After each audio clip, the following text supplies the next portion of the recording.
तर अर्धश्री इराणी जे शारदा फिल्म कंपनीचे मालक होते त्यांनी विचार केला की हा हिरो नट आपल्याला मिळाला तर रुबी मायर्स आपल्याकडे आहेच, तर आपल्या कंपनीचा आणखी भाव वाढेल.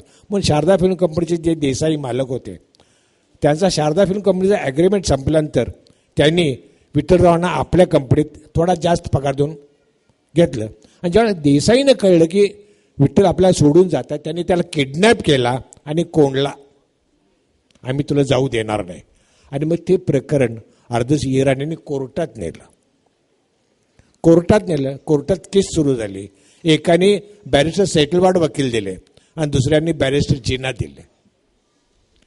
आणि कोर्टात केस सुरू झाला तर आता निर्णय काय घ्यायचा, तर कोर्टाने तो निर्णय विठ्ठलरावांच्यावर सोपवला आणि सांगितलं तुम्हाला काय वाटतं कुठे काम करावं.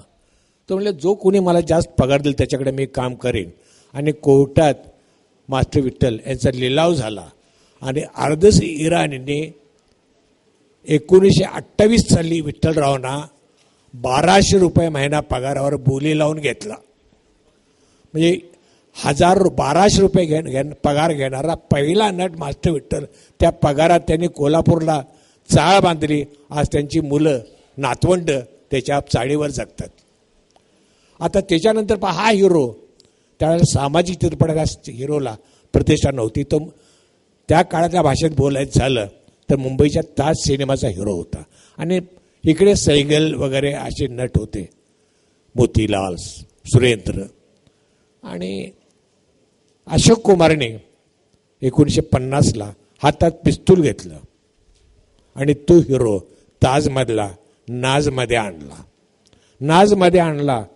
आणि ॲक्शन हिरोचा दुसरा चेहरा सुरू झाला, anti hero.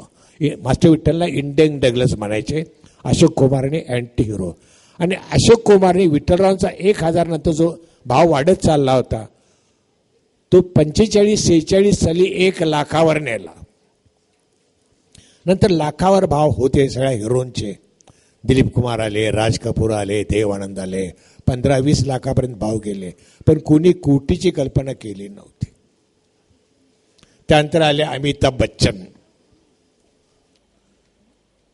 Angry young man म्हणजे तो विठ्ठलरावांचा आणि अशोक कुमारचा चेहरा पुढे नेऊन त्याचा भाव 1 कोटीला नेला.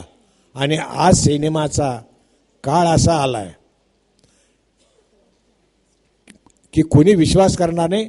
शोले 5 वर्ष चालला तर शोलेचा धंदा 35 कोटीचा होता. आज अनेक हिरो 35 कोटी घेतात.